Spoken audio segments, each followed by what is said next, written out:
en mayo del 2012 con un colega hicimos un debate sobre esta ley 1448 que había sido aprobada un año atrás. Ese debate fue un debate en el que planteamos muchas dudas sobre cuál iba a ser el éxito de esa política, en qué iba a terminar esa política.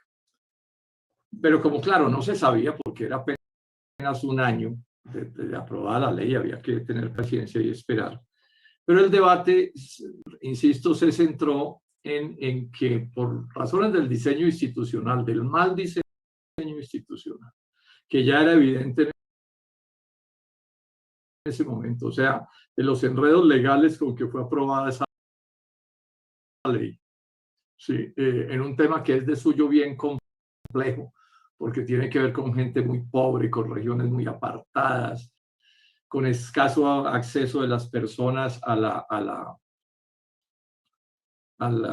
los abogados idóneos, mientras que los despojadores sí tienen grandes poderes económicos y políticos y jurídicos detrás, pues vimos que había problemas de diseño institucional que seguramente iban a hacer que la ley no produjera los resultados que debería producir. Eso pues no pasaba de ser como una cierta, pues digamos, una advertencia, que por supuesto no me alegraba que fuera a ser así, porque yo creo que a quien lo han despojado de sus tierras o las ha tenido que abandonar por miedo, pues es natural que el Estado, o es conveniente, más que natural que el Estado intente o intervenga en ese sentido. El debate en buena medida se centró entonces en un punto que fue muy irritante en ese momento, y es que al año de aprobada la ley, y 6 meses después, el gobierno nacional empezó a dar, el ministro de Agricultura, el propio presidente de la República, a dar cifras y cifras de centenares de miles de hectáreas de tierras restituidas y cantidad de colombianos favorecidos, pero unas cifras que no voy a repetir. Yo voy a poner hoy en mi página web y voy a enviar el debate. Ahí está el video y está la transcripción. Y cifras que hablaban pues de unos números que uno decía, pero miércoles, ojalá, pero eso sí será posible. Por ejemplo, el Plan Nacional de Desarrollo hablaba de favorecer a 165.000 familias. El ministro de Agricultura de esos días hablaba de favorecer a 200.000 familias. Sí, Jesús Sabogal, que era el director de la Agencia de Restitución, en febrero del 2012 le dijo a Daniel Samper Pisano que iban a tener para el 2014 160.000 reclamaciones atendidas y para el 2020 360.000. O sea, unas cifras pues realmente astronómicas que aspiraban, se decía en esos mismos días, en el 2014 haber restituido 2 millones de hectáreas y en el 160.000 restituciones por 2 millones de hectáreas en el 2014 y 360.000 restituciones por 4 millones de hectáreas. Yo a eso le hice una crítica mucho más severa y mostré cuántas falacias habían dicho y cuántas cuentas alegres, además porque descubrimos en el proceso de la investigación un manejo absolutamente falaz de las cifras, que fue que empezaron a presentar como restituciones senadores y senadoras otra serie de políticas de tierras que existen desde hace décadas en Colombia, pero que no son restituciones. Recordémosle a los ciudadanos que la restitución es una acción legal para devolverle a una persona o a una familia que ha sido despojada mediante la violencia o la amenaza, revolverle las tierras que le robaron, porque en el fondo es así, ¿sí? De eso es de lo que se trata la restitución, un crimen que se presentó en esos años y años anteriores en números inmensos de gente que desplazaron.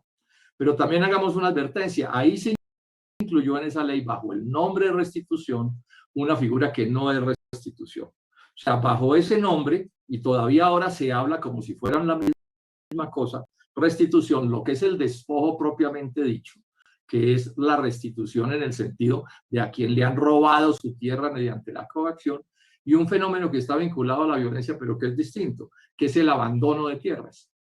¿Qué ocurre cuando, por decir alguna cosa, en una vereda hay un hecho de violencia muy grave y la gente se asusta y sale corriendo y deja sus tierras abandonadas? Pero es distinto eso, legal y técnicamente es distinto al que le quitan la tierra mediante la violencia. Entonces, bajo el nombre de restitución se igualaron las dos cosas. Y hoy nos presentan como las cifras, nos las suman todas y repito, son completamente distintas. Es más, no le oí al señor director de la agencia que separara esas cifras. Ojalá ahorita las separara porque definitivamente son cosas bien, pero bien diferentes. Bueno, esas fueron las advertencias que hicimos en su momento. Entonces ya en este momento han llegado 10 años, ya tuvieron que alargar la ley porque es evidente que en esos primeros 10 años no se iba a cumplir ni de lejos las metas que mencionaron. Pero si uno mira ahora cómo vamos, ¿sí? Entonces estamos hablando ya de un periodo bien largo de tiempo, pues las cifras que yo oigo realmente confirman mis temores o nuestros temores, cosa que no me alegra, no crean que a mí me alegra que estas cosas salgan mal. A mí lo que me irrita es que se sabía que iban a salir mal porque el diseño legal era un diseño demasiado encartoso, difícil de realizar, difícil de cumplir. Entonces, esta es otra ley agraria en la que lo fundamental, lo que termina primando es la demagogia. O sea, es utilizar las normas para no resolver los problemas que se deben resolver, sino para bueno, lo que hemos visto hoy, una montaña de cifras, que si a mí me cuesta trabajo seguir, imagínense al ciudadano común y corriente, cifras y números y números y números y números, que no se comparan con nada, que no se comparan con metas, que no se saben. Cada gobierno echa sus cuentos, pero la verdad es que por las cifras que nos han dado esta ley, repito, en la práctica va a ser en términos fundamentales el fracaso que algunos advertimos hace una década, cosa que, repito, no me alegra, pero que es mi deber señalar, porque en ese momento era clarísimo, y lo explicamos, repito, en un debate de cerca de una hora intervine yo. Cifra, dato, número, análisis, detalle. Entonces lamento tener que decir otra vez en esta comisión que tenía la razón, porque, repito, las cifras no permiten, pues frente al tamaño del fenómeno, pues las cifras que nos han dado hoy en medio de una gran confusión, sí siguen siendo muy pequeñas frente, digamos, al fenómeno que se nos presentó en ese momento. Y ya alargaron otros 10 años la medida. Entonces vamos hasta el 2031. Entonces aquí empieza a pasar una cosa que es obvia, que de alguna manera se tocó.